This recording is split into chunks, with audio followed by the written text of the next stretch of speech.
Alright, prediction is starting. If you blink, you'll miss this matchup.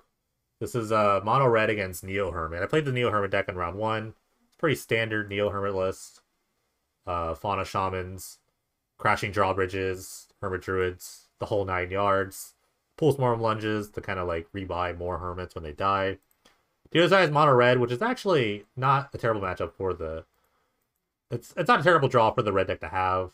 Especially if they have a bunch of like burn spells in their main deck. But, you know, quick creatures. This deck actually is playing some interesting creature choices. They have like Fanatical Firebrands, which is kind of a way to like hold back. It's kind of like another burn spell. They're going to decide to pop the birds, which I actually agree with. This red deck is basically like a collection of red cards that are formed into a curve and will kill your opponent quickly. And it's kind of just like a lot of like, I mean, they're playing good cards, but it's like they're very like random cards. And it could look a little random at times. But this is just basically an idea of like, hey, I'll just play creatures on curve and kill you with some burn spells. No, I would play Jace Memory Adept, honestly, if I wanted a non-creature kill. Crashing Drawbridge is a pretty good way of playing around burn spells on your druid. You can just go haste, get into there. And no one has real removal for an 0/4 in red. So this is kind of tough. If they have a druid, the game is probably over from here. They would just need like one. They would need to hit one Narcomoeba. So sensing if they're going to attack. If they block, they could actually like put themselves in a weird situation where they get burst lightning or chain lightning the drawbridge. So they really shouldn't block. Okay. Wow. If they have chain lightning, this is actually a really good chain lightning target. Okay. Never mind, they have Stormblood. They called the bluff. So Druid will kill here. It's a Llanowar Elf instead.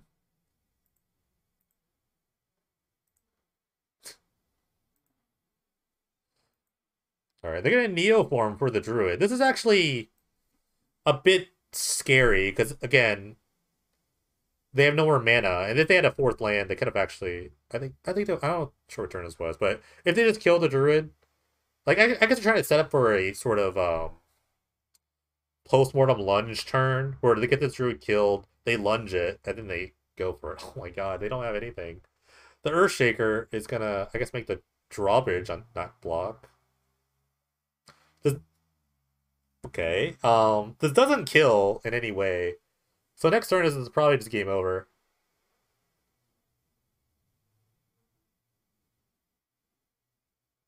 It's an illegal block. The Stormblood Berserker has Menace, so you can't do that.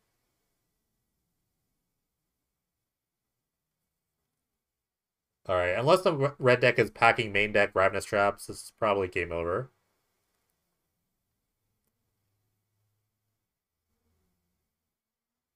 They even tapped the Centaur Garden to take another life. I mean, they could have like a blue mana they need to do, or black.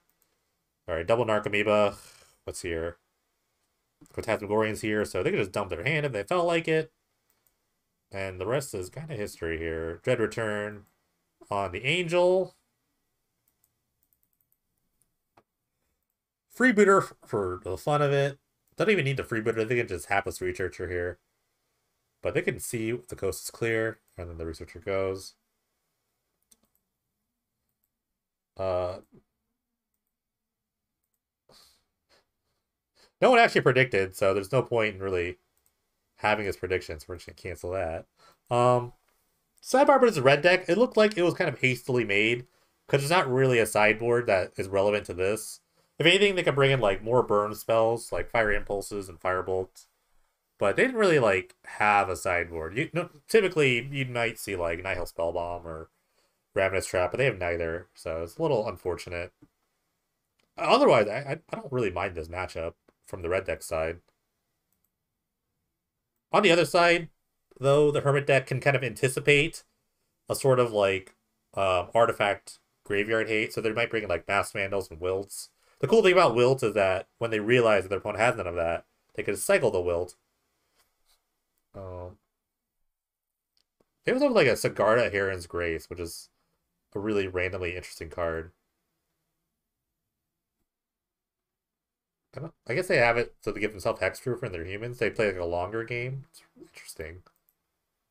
And at worst, this Master they could bring is a 1/3, which kind of blocks a bunch of stuff. Really, the mono red deck's best bet is to keep a billion removal spells.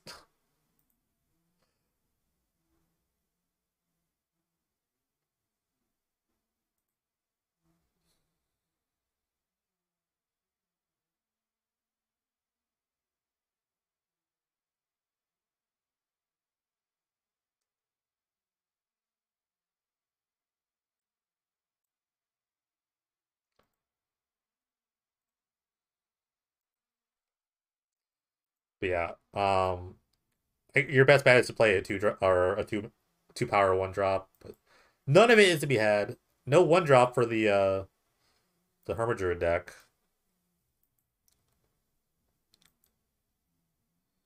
All right, Ash Zealot. Not a bad card in this matchup. The flashback stuff is kind of like relevant in some weird ways. Haunted Dead isn't a flashback spell, but things like Memory's Journey and Return, Dread Return are. So the Dread Return here, or I'm sorry, the Crashing Drawbridge here, can set up a turn 3 kill. They could have brought in Smash with the Rings. That would have been actually really interesting if they brought that in. They did have that available in the red deck sideboard. Yeah, then we gotta go for the attack again.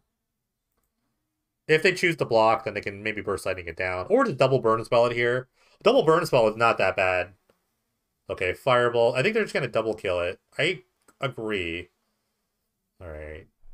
Because it buys you another turn, basically. Because if they go land Hermit Druid, the game's over. Alright, so here's the Druid. Hopefully they have another removal spell for it.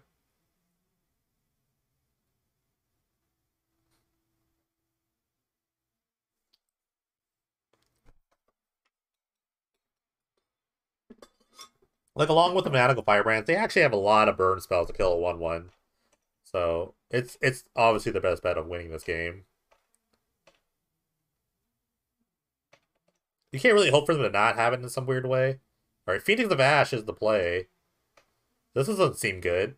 I don't know, we'll see. They're going to offer the chump block first to save their burn spell. And if they have a burn spell, they're obviously going to deploy it. Oh no. Oh no. So now they're just bluffing Ravenous Trap here. The Hermitage does not care. Okay.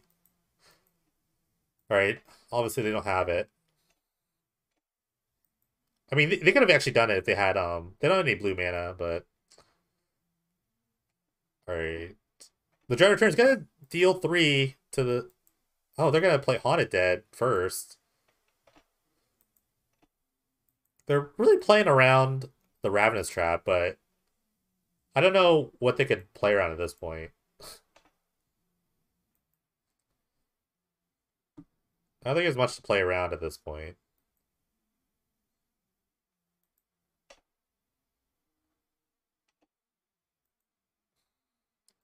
This is a very comborific top 8. There's like 3 Reanimator decks in the top 8.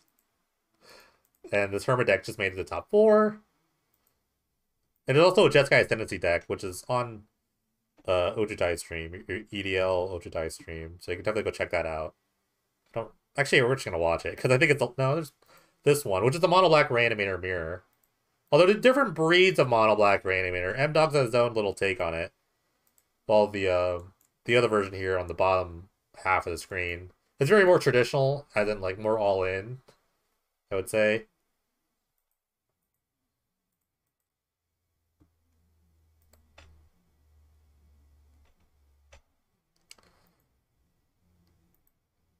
Instead of like Mind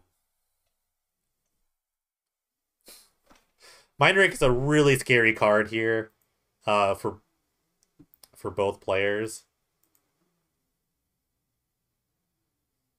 Oh, they targeted themselves. I thought it was each player. So they're gonna death their own Dream Trawler. Let me see what game this is. You got to be careful about Reanimator Mirrors because Reanimate targets both sides of the graveyard. So M-Dog here is up a game with their own version of Reanimator. I guess one of the interesting parts about this particular matchup is that M-Dog's deck has a bit more of the actual rep. What's the word I want to use? Interaction. Like cards like Raven's Crime, Smallpox, and other things are actually like kind of pseudo relevant cards. All right, the bottom Reanimator deck moved to this card for the Dream Trawler, so you can actually, if M Dog has another reanimate here, the game's actually over because they can just like reanimate on their own Dream Trawler, on their opponent's Dream Trawler. So this is like really scary. It's a really like, it's and they just drew an extra card with the Dream Trawler, so they can definitely just reanimate their opponent's Dream Trawler, and the game is super over.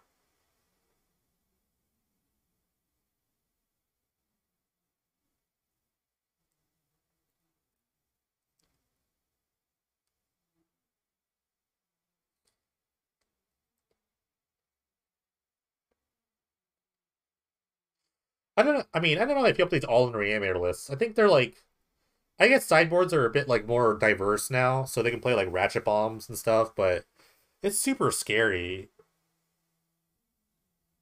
They're gonna blackmail.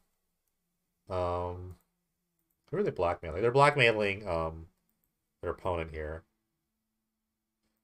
Blackmail not actually Thoughtseize, so they don't have to show them the reanimate in their hand. They're gonna show three big fatties. Please help me. Yeah, this is not an amazing blackmail.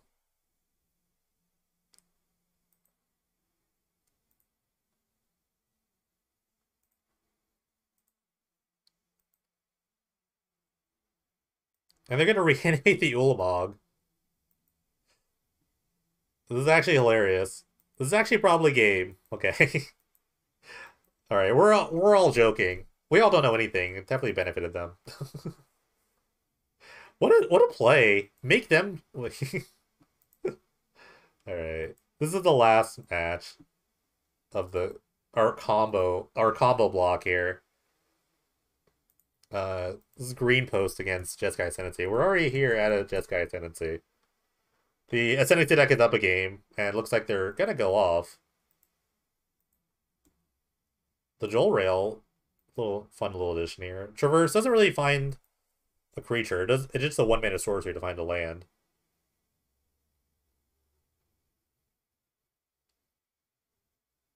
Okay, another Ascendancy is played.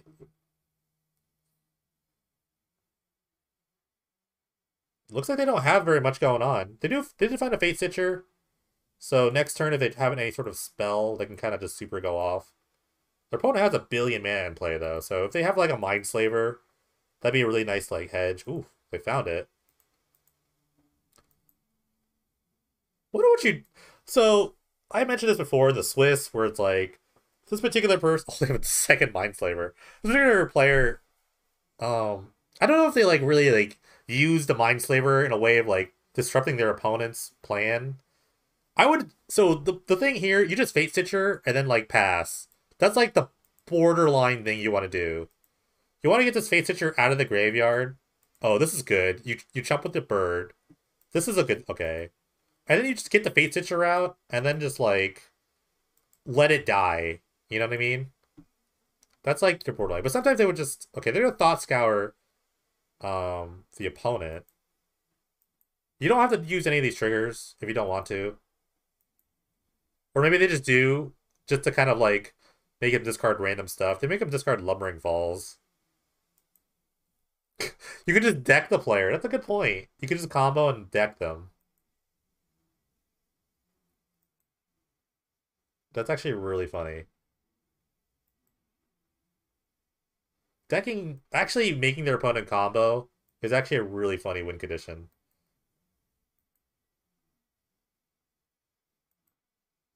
Okay, they're gonna make them interesting. Imagine actually just like making your opponent combo to deck. That'd be actually the best way to killing, I think. All right, but they have another Mind Slaver, so they have the turn to do something. Maybe they can find a Buried Ruin to get it going again.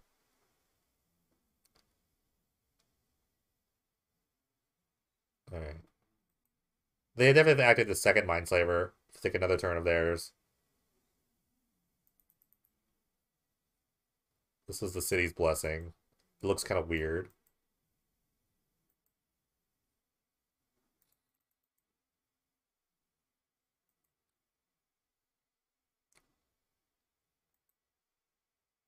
I think the problem with comboing is that it's something they could fizzle with a bunch of cards in their hand, and that'd be like really annoying. But I think it's like fully comboing enough to enough point where they can't even like do anything. So they're just gonna like repeal, repeal Ascendancy, discard Ascendancy is a pretty good play. Actually, these triggers have to happen first, so you don't even get that trigger. Yeah. But if they have another spell, they could definitely just make them discard an Ascendancy. I like discarding the non-creature spells, obviously, to make Ascendancy really bad.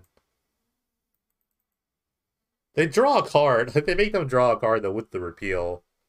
So it's actually pretty awkward.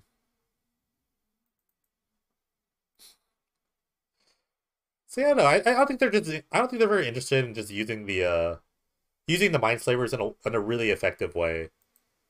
Like, I love Mind Slavering my opponent because I like making it as hard as for them as humanly possible to like come back from it.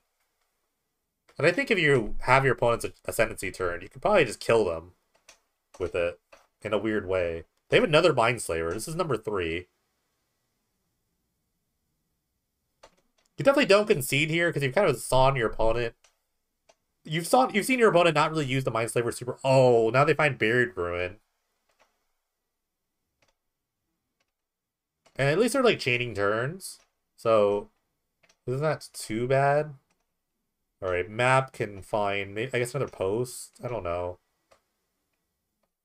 They found Crawling Barrens.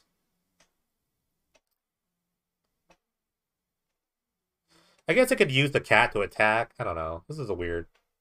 So they have another turn of theirs. I think they have their own specific plan, so they don't really care. I would attack with the cat. Because if you're playing the Crawling Barrens them, then you want this cat to be tapped. But it's gonna take a bit, because they have to play the Buried Ruin, and then they have to play the Crawling Barrens. So they need a couple of turns. I don't think Ojitai has taken a turn in like 4 turns, though. If they activate... Oh, okay. That's a lock. Alright, that's a kill. Technically, the bird just keeps swinging in, so it's a 7-turn clock.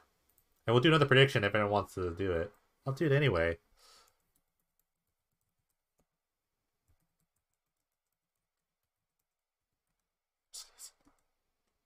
Alright, 1 minute to predict. If you want, go ahead. The green post deck, more of a Mind Slaver lock deck. This deck could be... Oh, man, this deck could be so much more optimized, I think. They have a hard time, like... It's really revolved around, like, excavating, like, Buried Ruins.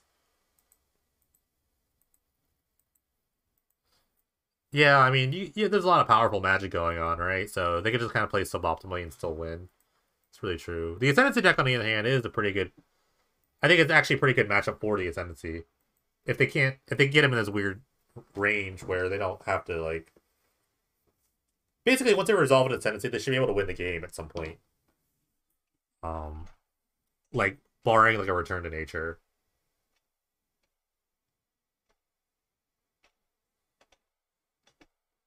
So I actually like the Ascendancy side of the matchup.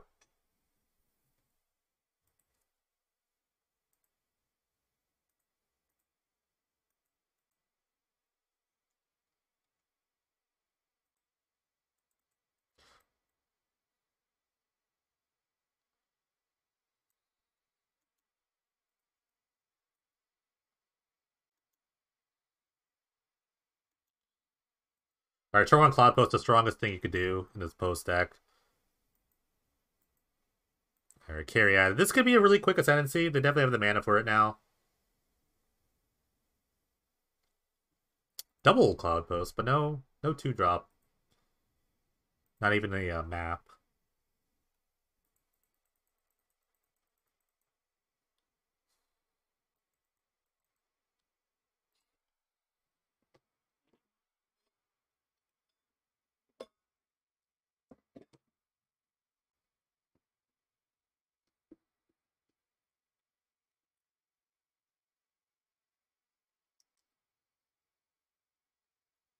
Alright, looks like they're gonna play Ascendancy.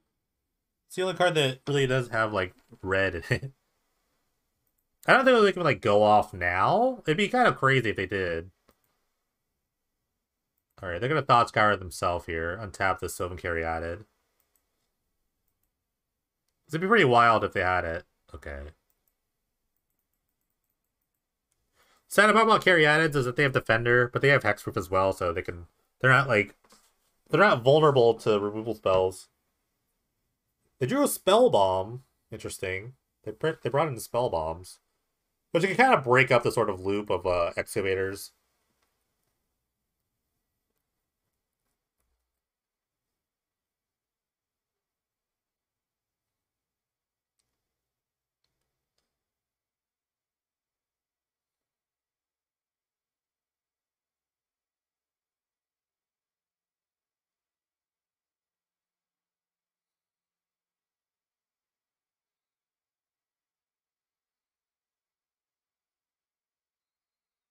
I had an interesting idea for a deck.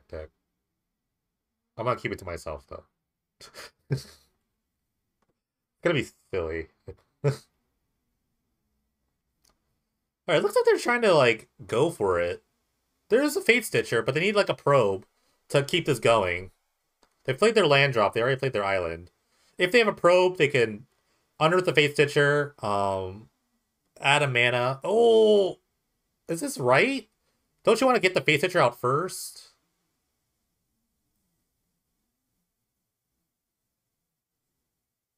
They have a black. Because if they... Where they had black? Okay. I guess they're trying to cantrip with the ball, the spell bomb here. Did they goof? I think they goofed. I feel like they goofed. I don't know.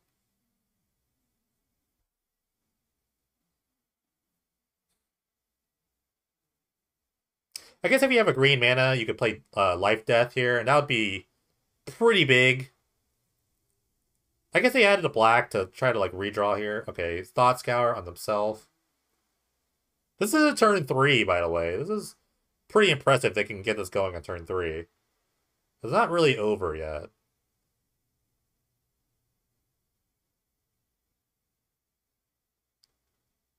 Alright, they have another Spell Bomb. They need to make a mana here with the Fate Stitcher.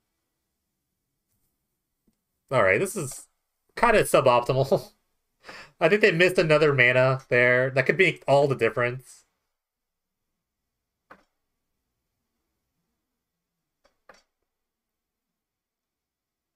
Okay, they have Abundant Growth on a land. It's a cantrip, so it's another redraw, along with the Ascendancy.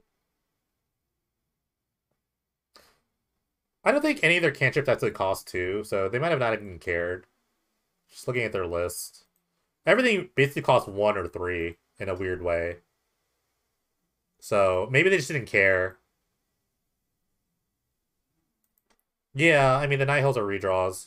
I think this might be game. This might be kind of wild. So they tutored for Fate Stitcher because they have... Oh my god. They actually have, They have the... What is it called? They have Delirium. They have Sorcery, Instant, Creature, Land in their graveyard. So they can... So then they can loot away the Fate Stitcher, redraw it, or unearth it. The Spell Bombs add basically 2 more cards. They're just kind of sitting cantrips here. Wow. Wow! This is why I like the side.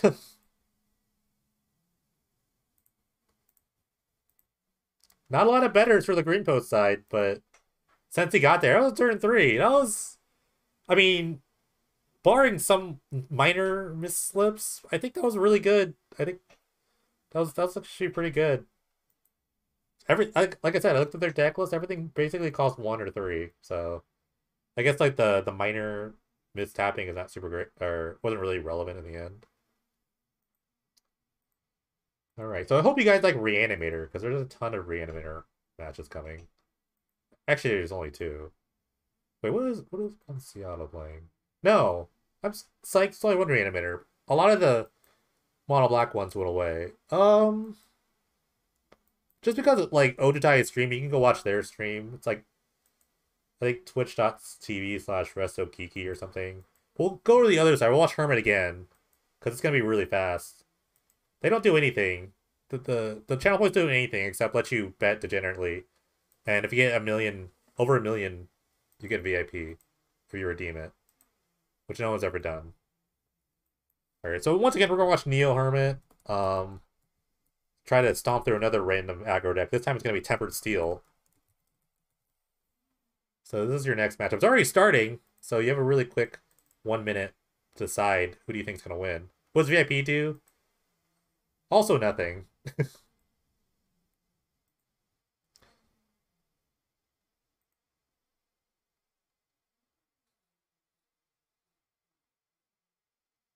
Tempered Steel got me on the play. It's about as Tempered Steel as you can get. Not a lot of interaction. You know, Dispatch, and it's just like artifact creatures and attacking very fast. Turn 3 Tempered Steel, probably the best play they have. Memnite and Ornithopters abound, so they can kind of flood the board, play a Tempered Steel. It can be pretty huge. They're also playing All That Glitters is another sort of like weapon in their arsenal. Yeah, the dispatchers are gonna super have to carry. But they need a third artifact to make dispatches work for the exile effect. Tapping a creature is not good enough. Alright, here's a drawbridge.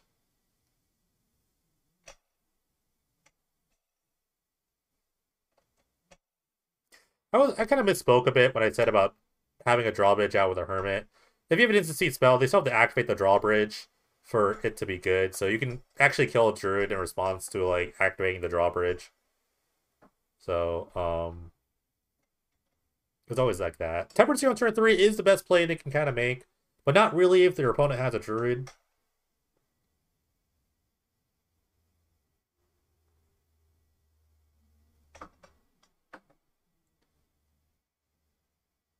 Okay, here's the druid. They already have 3 creatures in play, so they don't even need the Narcomoebas to flip over here. Seen this time and time again. Library goes into the graveyard. Here come the Narcomoebas. I really think, man, 2 Narcomoebas seem so greedy, but I guess it works out. I guess I can't really complain about the results.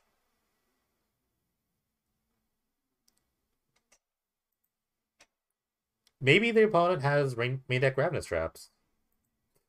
They don't.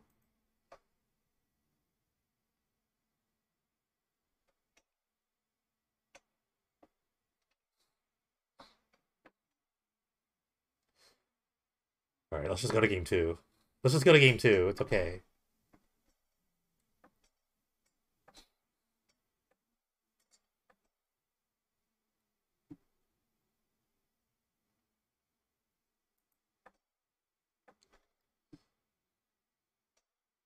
Yeah, I think sideboarding, they're a bit more prepared, the Tempered Steel deck.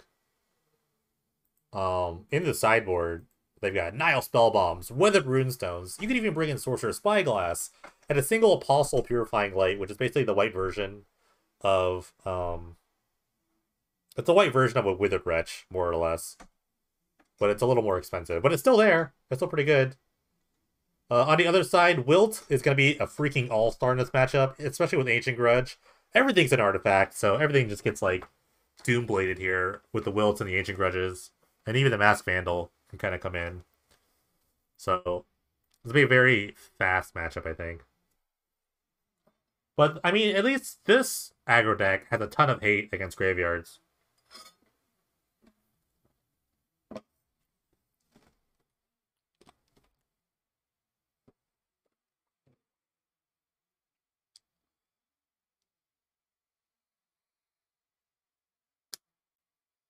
Yeah, they're gonna need like a really good turn 1 sort of board of like Homunculus and like a Memnite or something.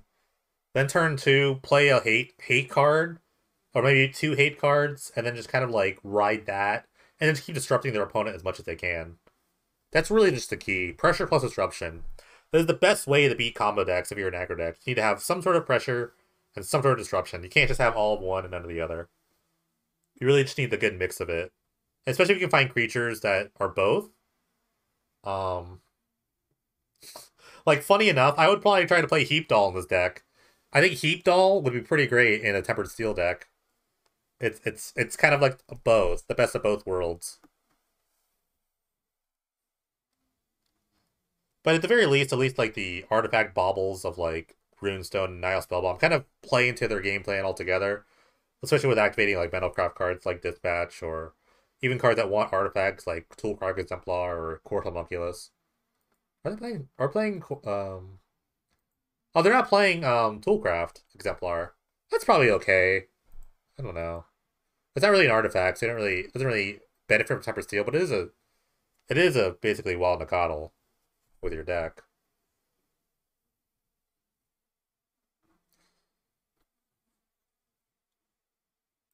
All right.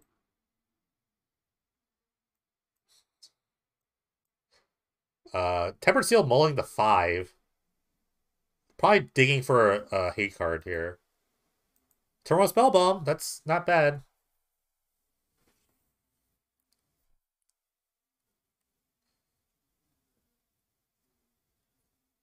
Birds is the response.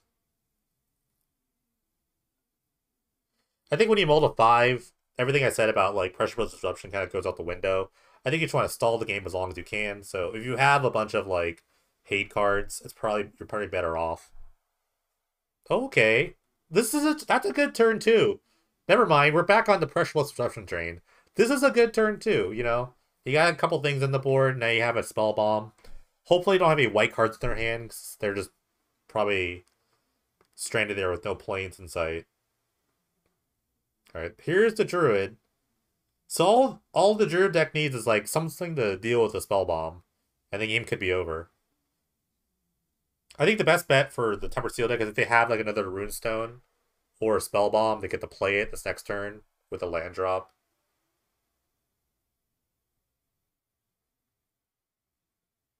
You definitely want like the double up on these Spell Bombs though, or another sort of piece of hate to kind of like interact with the first, to go along with the first piece of hate.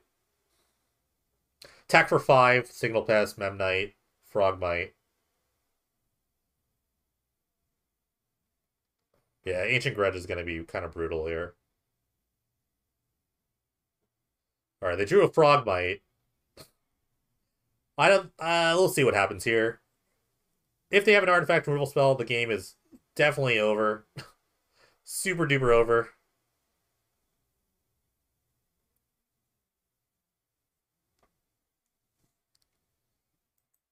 All right, Lazotep Blading. Oh no.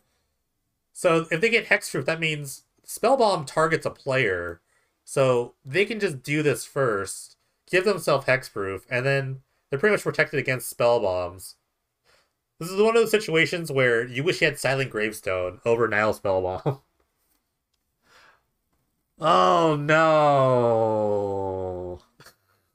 And even the plating makes a creature, so if they don't flip Narcomoebas for whatever reason, they still have 3 mana to activate Dread Return. Oh no. Alright, congrats to Neo Hermit batters. Neo Hermit on to the finals. Gonna face a winner of Reanimator versus Jeskai Ascendancy.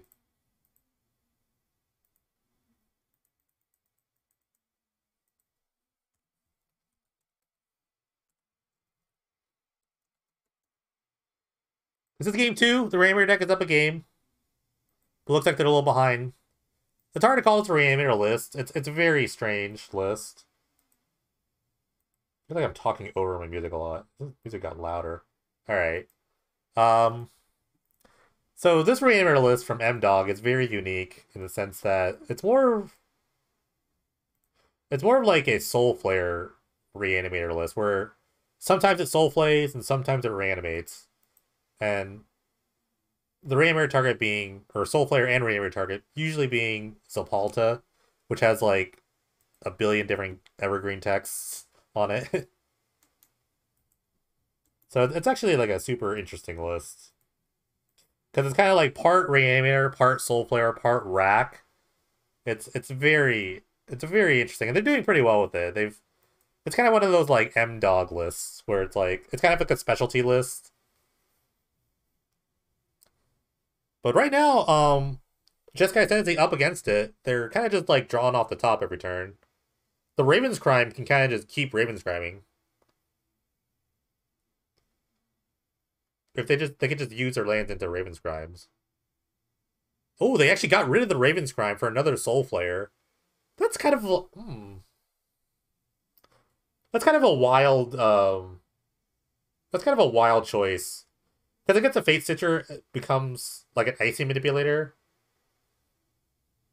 But like if they draw, I guess they can't beat a Cruise in the end, so maybe it's not that bad. Cruise does kind of mess up Raven's Crime pretty well.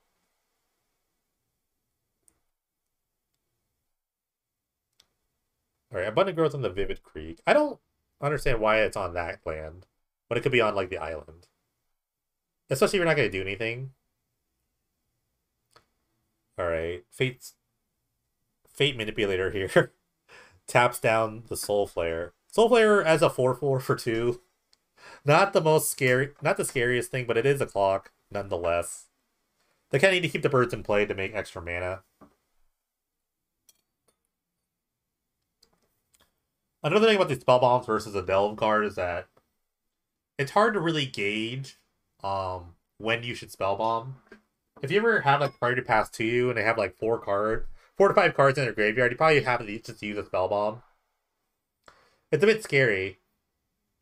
Because like it's hard to like it's hard to fight a delve card, because if you pass priority to the delve player, then they can always just delve away the cards without you using the spell bomb. I don't know if they have to cash them in now, especially since after they cruised. They're gonna cruise. Oh, they're gonna probe for mana. They're really just trying to find an ascendancy. I think it's like step number 1, while not dying. I really didn't like putting the Abundant Growth on. Okay, now they put it on the island. But they still need to buy some time.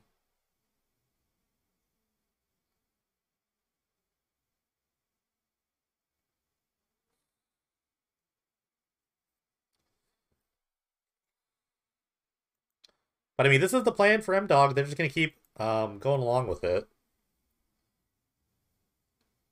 Yeah, I would like to see a Spell Bomb just kind of get played right here. Or get activated to draw a card.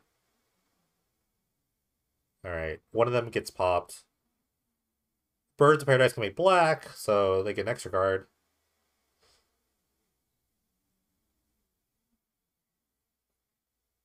Yeah, I think Ascendancy would be pretty good here at some point. Alright, they got a Frantic Inventory for 2 cards. They're going to go to 5.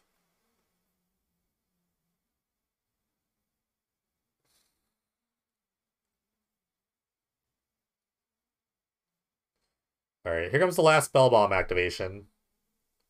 Definitely have plenty of black mana, so they could use any of these lands.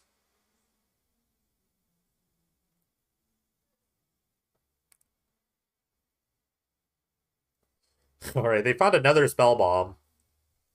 Wait, I need to look at the exile cards. Oh, they have no more Ascendancies. Oh, this. Oh my goodness. I didn't really look at the graveyards or anything. So they have no more Ascendancies in their deck. So I don't know what they're trying to draw into here.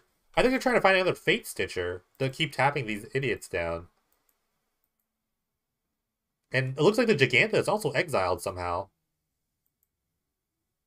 Oh, they got sacramented. Okay. Now the picture becomes clear. So yeah, I don't even know how the Ascendancy deck wins from here. They're down a game, so they have to figure out something. Um, I honestly don't know how they're gonna win. It's a very narrow deck. There's only 2 Fate Sitters in the deck, which I mean it makes sense because they do have like Traversing Ubenwald, but I guess they have a single Joel Rail. They're gonna Sacrament again to find even more win conditions. Yeah, especially the narrower your deck gets, it's like the Sacrament just gets really good. So, I mean, they could just like take out Let's see what they'll take out here. If they have a Jewel Rail in their deck, they can take out the Jewel Rail. They can take out the other Fate Stitcher, maybe. And that should be game. Kind of forget that Sacrament kind of exists. They got rid of Fate Stitcher and 2 Regrowths.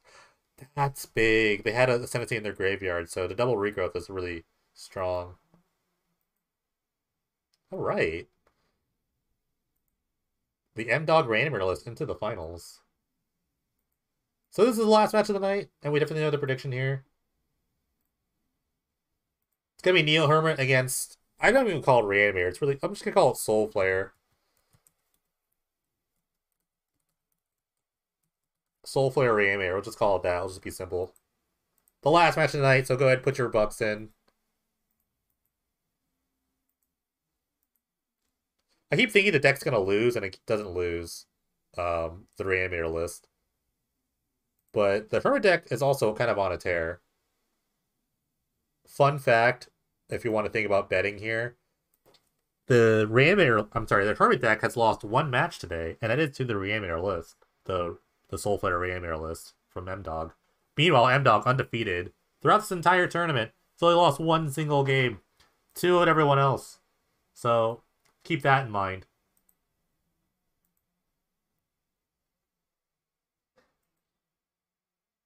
It's anyone's game here, I think.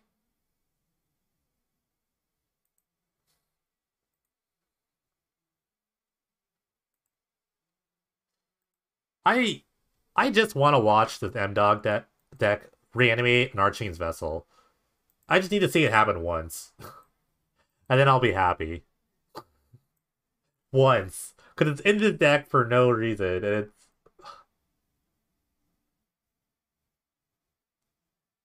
But I've never seen it happen. I don't know. It's really funny, though. Yeah, you gotta be quick. You can't just, like, keep clicking, but... You have to put 30... Yeah, you can't put the K. You have to use your math. To type it... You have to type it in fully.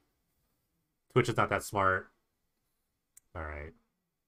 Bet's closed! Hermit Druid already mulliganing the 4. Rough start. M-Dog decides to keep 7. This is the rematch from the Swiss portion of this tournament. Neo Hermit, probably one of the top decks to beat in this format. It's super strong, very resilient. A lot of good work is being done to it.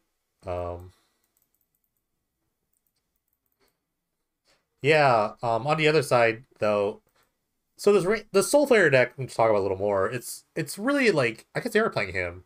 It's like part Reanimator, part Soul Flare, part like Rack where they have like cards like Hymn to Torak, Smallpox, Blackmail, Divest, even like Mind's Rake is kind of insane.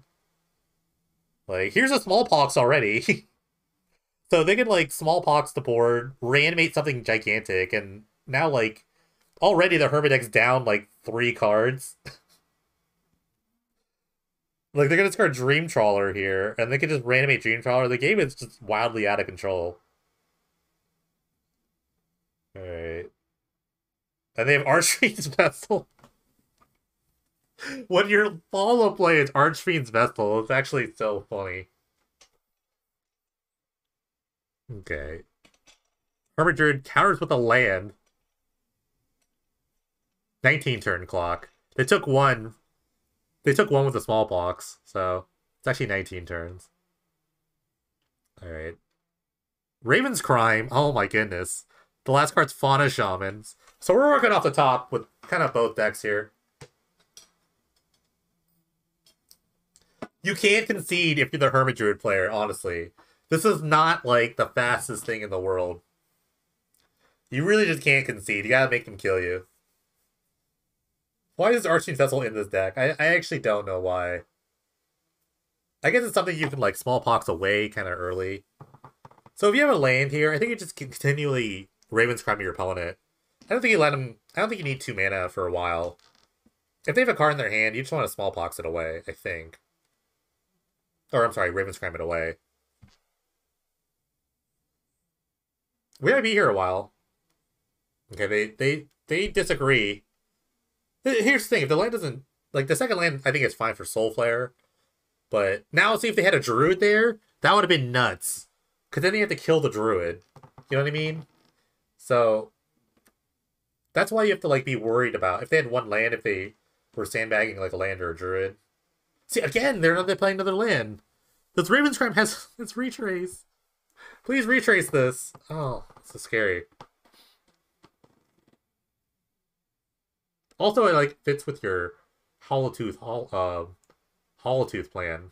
So you kind of count on keeps Raven Scribing your opponent. I don't know. Maybe they just want to get some value. This is scary.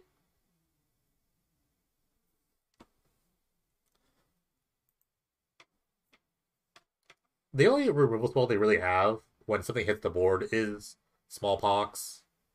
So, see this Fauna Shaman. Alright. I really want to see a Raven Scryme here. You have to Raven Scryme your opponent. You can't let him discard. You can't let him start tutoring. And I mean, it's possible they draw a creature. It's not like the Hermit deck does have a. They're gonna attack into the Fauna Shaman.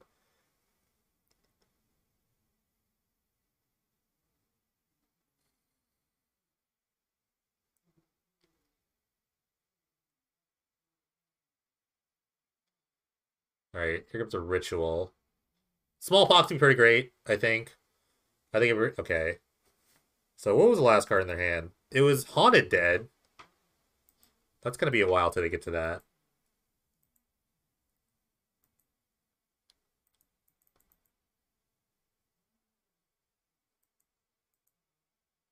All right. No more. Everyone's out of cards, but the Hollow Tooth Hollow will be activated. What is it? It's a Soul Flare. A real clock has emerged. All right. A land off the top for the Hermit Druid deck.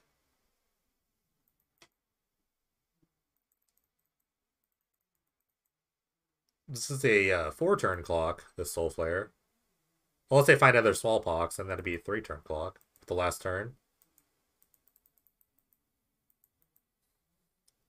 I think they had to play the land there because they want to activate this Haunted Dead at some point. So they need 2 cards in their hand and 2 mana. So I think they have enough time. They'll be at like 1 life. Well, I don't know if I play birds there. I think I just hold. I think I just hold for Haunted Dead. I don't know. Because let's see. Attack, and then you get another land. Ooh. This is big if they can untap here. If they find another randomly good card. The Hollow Tooths off the top are actually kind of insane. They need to play their card, though, first. You think, yeah, that's not a bad idea. I guess if you're just, like, playing the chump, then you're kind of just losing. That's kind of a good... I guess that's a good point. It's hard to tell. I don't know. Alright, they drew a druid. Holy crap. The top decks are insane. And now they're kind of like, okay, this... Another chump check moment. Okay, another gut check moment. So if you don't block, you die to the Smallpox. So you kind of have to block. But if you do block, then you still get Smallpox, but they lose their Soul Flare. So it's actually really scary. Like, as a Soul Flare player, you have to attack. So this is a big turning moment.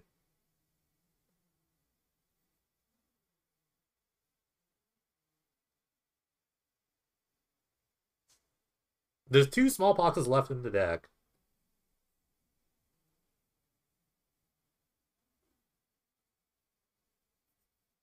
No, I mean, Pox is good no matter what, but you can't just die to the Smallpox. But I don't think you really need the bird.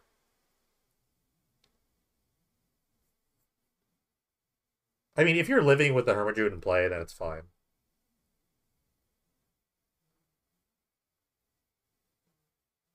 Yeah, I think the answer is to chump. Because if they have Smallpox in their hand, the game's over. You just lose. Because you lose 1 life. You're at 5. Um, the bird has done its job, really.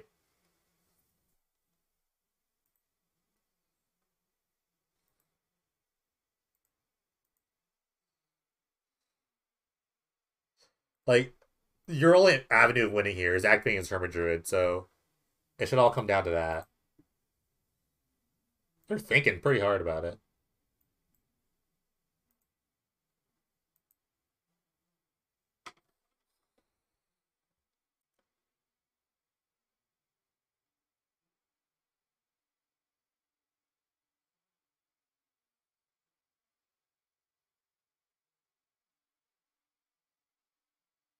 Yeah, if they draw an Archamiba, the game is gonna get really mad.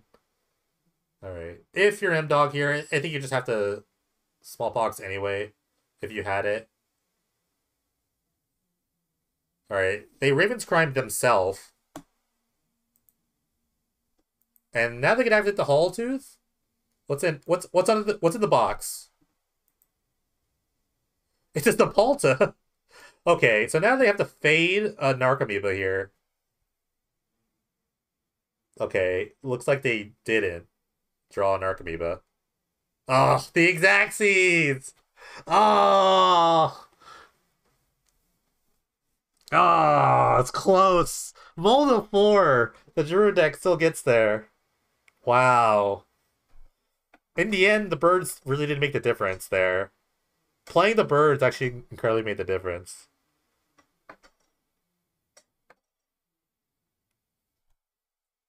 That was actually a very interesting match. All right, game two. What are we seeing here? I think the mono black player on the play is going to be very strong with their discard spells early. They can kind of like sculpt their game plan. But you can counter that with like Lazarus Platings out of the Hermit deck. They can definitely bring those in. Maybe an extra Memories Journey to kind of fuel some cards back into the graveyard, from the graveyard to the main deck. Mono Black, I don't know how they sideboard here, but we saw in the Jet Sky Ascendancy matchup that they played Sacrament. So maybe if they can like stall the game long enough, they can Sacrament away the win conditions. Even turn one Ritual Sacrament is a very good start. You could definitely just like get rid of a bunch of stuff and prolong the game as long as they can. The longer the game goes, I mean, this is weird because I can't say the longer game was the better it gets because they kind of want to. But if they can go like turn one Ritual Sacrament, it's a pretty big deal. This is basically peak Penny Dreadful in the sense that it's just like two completely broken, not broken, but like two different broken ideas of like fast mana, reanimating combo versus like Hermit Druid activated combo. So definitely peak combo Penny Dreadful. This is only the second game that N-Dog has lost in this tournament. Everyone else has kind of just like grinded out.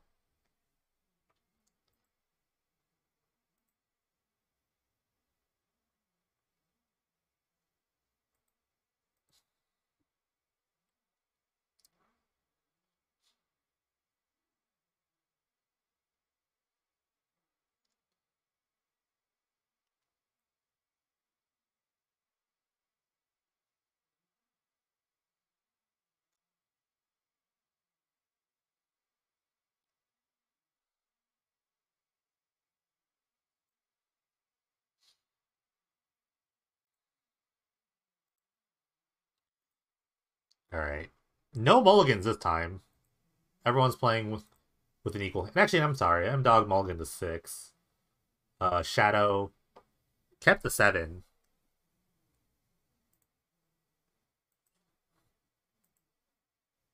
I actually am so surprised. I actually saw Hollow Tooth Hollow activated. I could check that off in in the bucket list of Penny Dreadful. All right, Dark Ritual Sacrament's pretty good start. Yes, here it is. What do you? So what do you take out here? I think you actually have to take out the Lab Man. I think it's a step number 1. It makes a Hermit Druid play a lot worse. Although you can still like Angels of Glorious Rise, a bunch of like random humans, but I think like not dying on the spot is really good. So, and you only have 3 Sacraments, so they have the 4th Hermit Druid at some point. They can just die. So I think your best bet's something like a bunch of Dread Returns and like the Lab Man.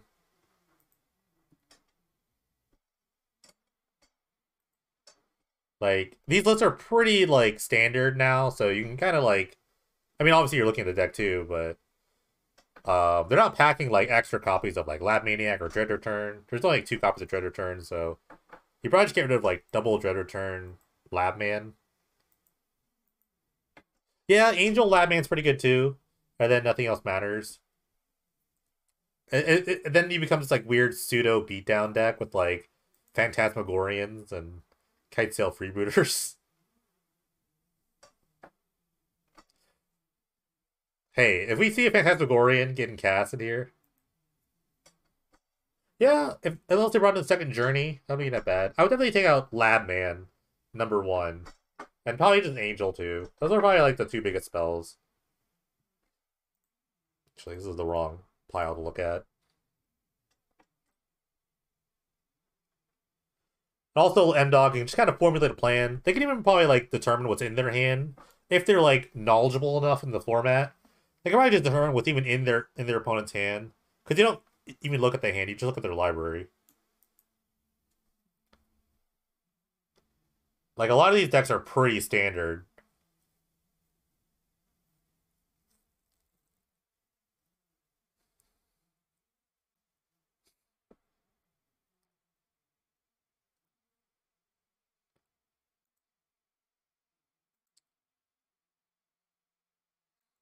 Alright. Okay, this is interesting. The pick is Labman, Dread Return, and a Fast Times Agorian. Huh. So, interesting scenario. So this must mean that the opponent might have, or the Hermit Druid player might have actually have Angel and or the Dread Return in their hand, so they couldn't get it with the Sacrament. So that's kind of an interesting exile. See, there's the Angel. What else did they reveal? Alright, so there's the Dread Return, and there's a Lunge, too. So they get rid of the Angels of Glory's Rise. And they're going to reanimate the Angels of Glory's Rise. This is game 2. We're just in game 2. A Lab Man got exiled from the Hermit Druid deck. And now M-Dog has that Angels of Glory's Rise. Can Hermit win? I don't know.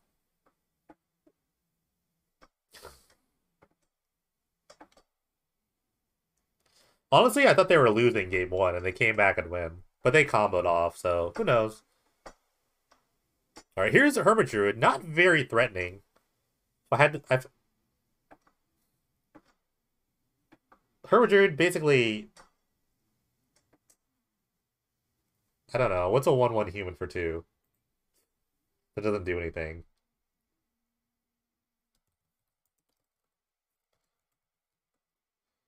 Uh,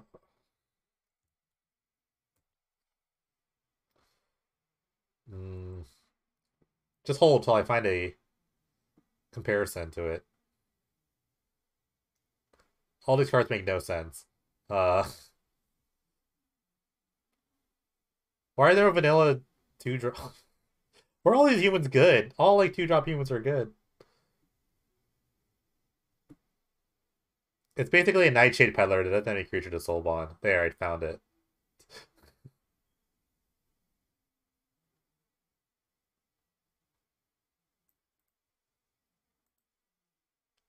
Thalia's Lieutenant. Thalia's Lieutenant's with no other humans. Another Sacrament.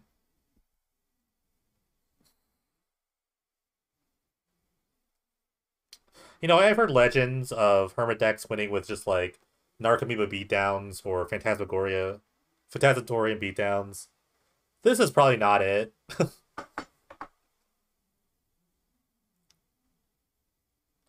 You don't really name cards with Sacrament. You just kind of go through your opponent's library and just kind of pick out whatever you want. You actually don't have to name anything, which is actually the cool part about Sacrament. They got 2 Fauna Shamans and a Freebooter. Is the next quarter reveal.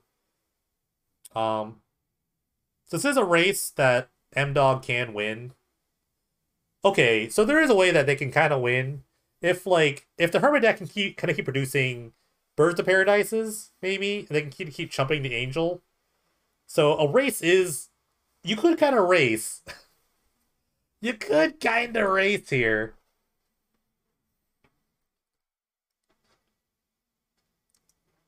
So from here on out, um, the Hermit deck needs a flyer pretty much every turn. All right, another Sacrament. Sacrament can get rid of the flyers. Honestly, if you just like got three birds, I wouldn't be upset about it at all. I'd be totally fine with that. That removes a ton of outs. Just getting rid of three birds.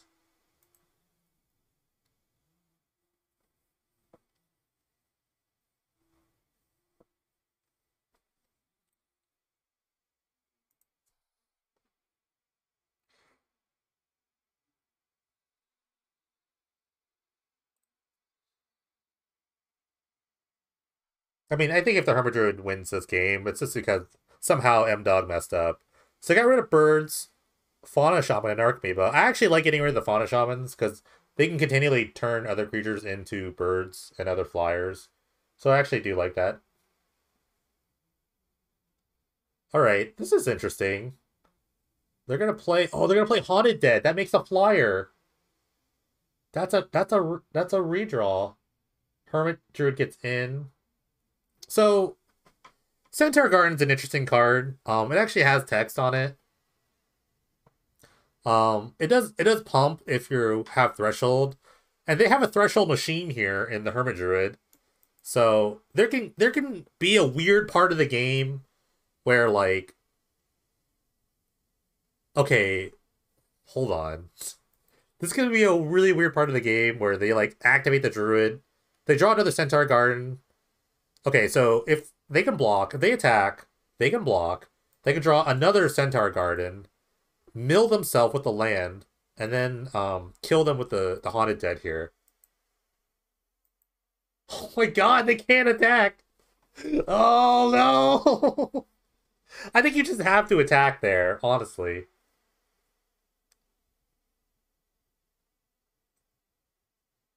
Oh my god, full send!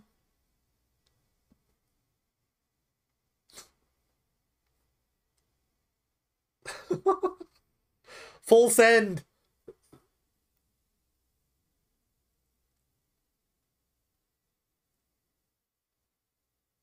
Well, the Centaur Garden needs Threshold. I think they kind of messed up here.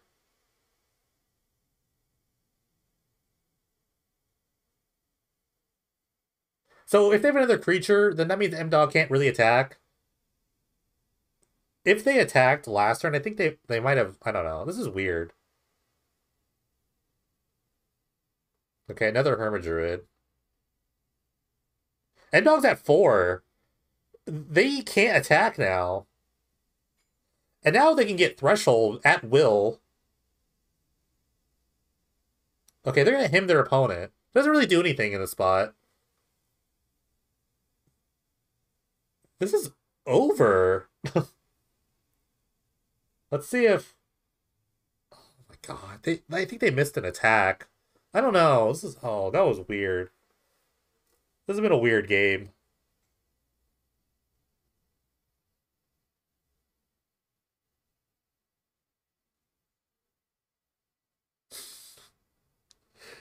Oh my goodness.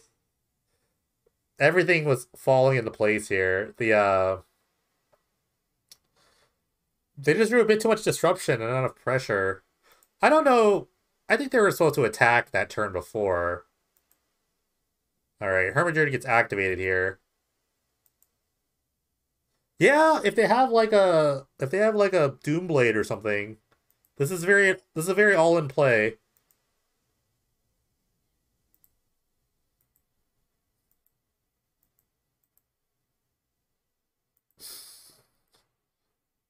Don't they just chump? What do you mean? They just giant growth a creature that doesn't block with a spirit? Yeah. But it kind of reduces their outs. I'm not really sure. That was wild. Alright, well. GG's. That's a new one.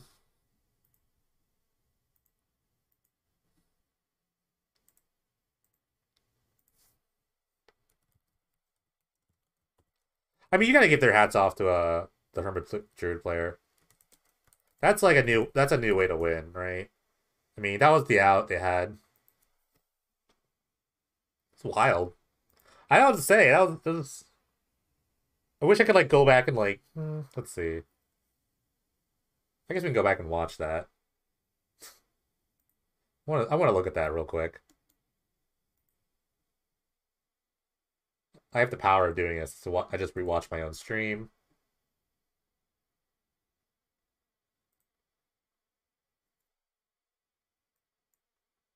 I can just watch my faith in anguish. Um, let's see. This is the turn they played the Haunted Dead.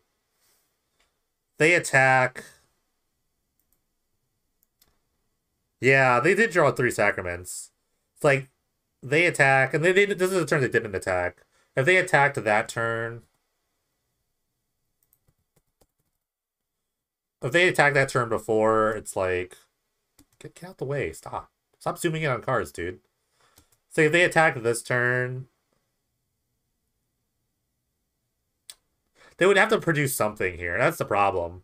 They need to produce any creature. And they had like, I mean, I don't know what they boarded, but like in their sideboard, they definitely had things like Pack Rat and like Nyexithids. Um, even like a soul player. If they drew a soul player off of any point, even like an Arching Vessel would have been amazing here. They're dead on the swing back. Okay, let's say you I guess you don't chump because you just go to 2.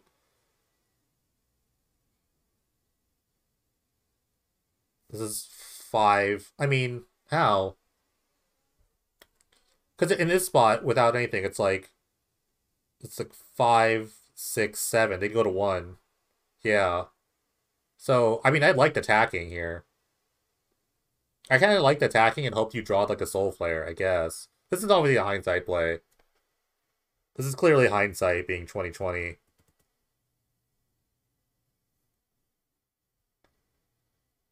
I mean, yeah, they didn't really hit that well. I don't know about Eldrazi, but that game one was wild too. Attacking or not. Yeah, I mean, in the end, it didn't matter.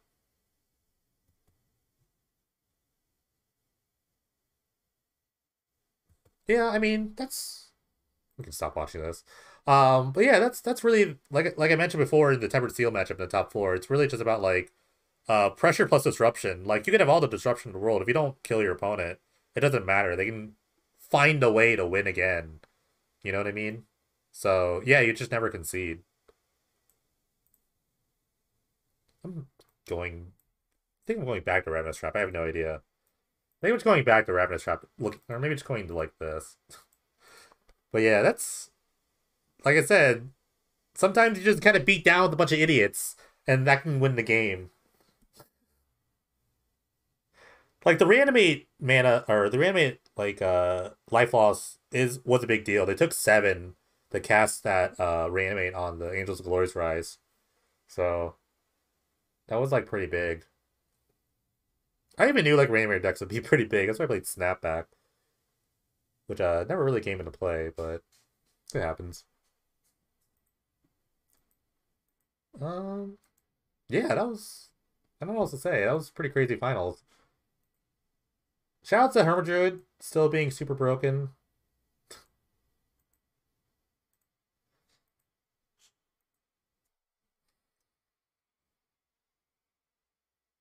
That I think that was like I think the fact that like the turn 1 sacrament and they still had like random stuff. The black oh, what if they just like I don't know. That's just a really a lot of things happened. Things happened. A game happened and everything kind of like came down to the last little bit. The lands actually have text on them. It's crazy. All right, guys. Thanks for watching. This is where we stop our journey. If you're not following the stream, I don't know what's happening. What's kind of funny? Last statement from Crazy Bailoff.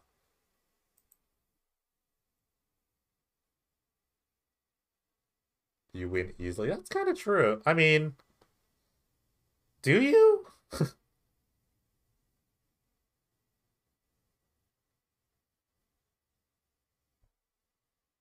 Oh, yeah.